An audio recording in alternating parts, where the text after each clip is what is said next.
Hey, Bhargava here today, and I'm bringing you a video of me cleaning my aquarium. So I do this once a month, generally when the plants outgrow the height of the tank, and yeah, also when the glass starts to become dirty.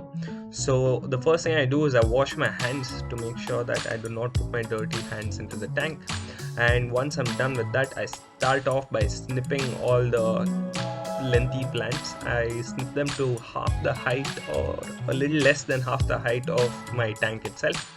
So once I'm done with that, I remove all the remains of the plants that I just cut off. This can take a little while based on how many plants you have. In my case, I have a lot of them, so this takes a good half an hour or so. And these are plants that I bought that have been growing from seeds, which I bought off of Amazon.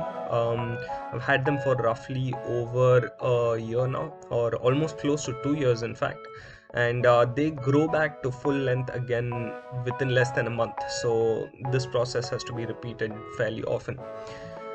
So once I'm done with this, once I've cleaned up the plants, I start by scrubbing off the inner sides of the tank glass.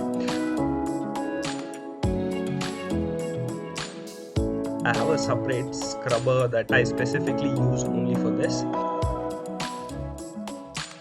I do this with the full water so that when I remove the water, that will remove a lot of the algae with it. For the natural ecosystem, there's a lot of algae still on the rocks inside the tank, so I'm not really worried too much.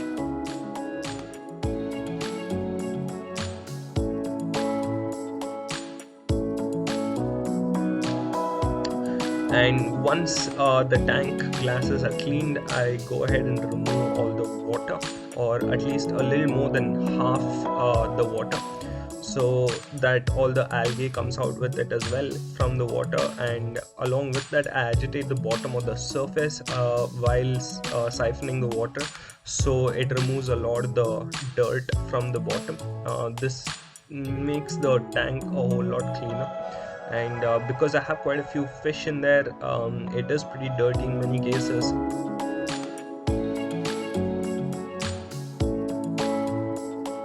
So once it's done, I get to the refilling of the water, and this is me in Bangalore, so I use regular tap water. Kaveri seems to work fine. In some very few cases, I've had an issue where there's too much chlorine, but if you keep an eye out, you should generally notice, and you can do another water change and it should be fine. But that issue has not happened to me in the last 4-5 years, so it's all good.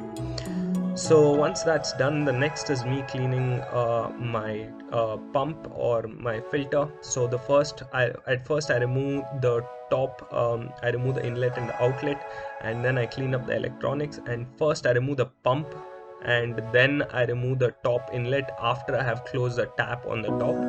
And then I end up cleaning all the sponges on the inside of my canister filter, and I will also clean up the filter itself.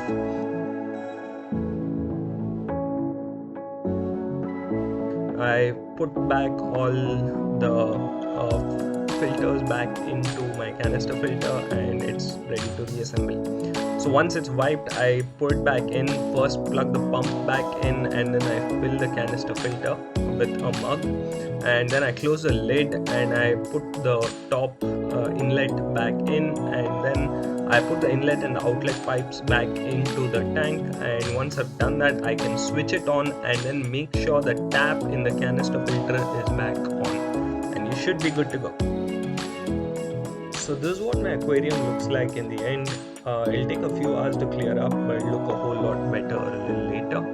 And as for the creatures inside, I have a couple of shrimp, a few different types of tetras, some guppies, a few discus, a fighter, and a few other types of fish in there.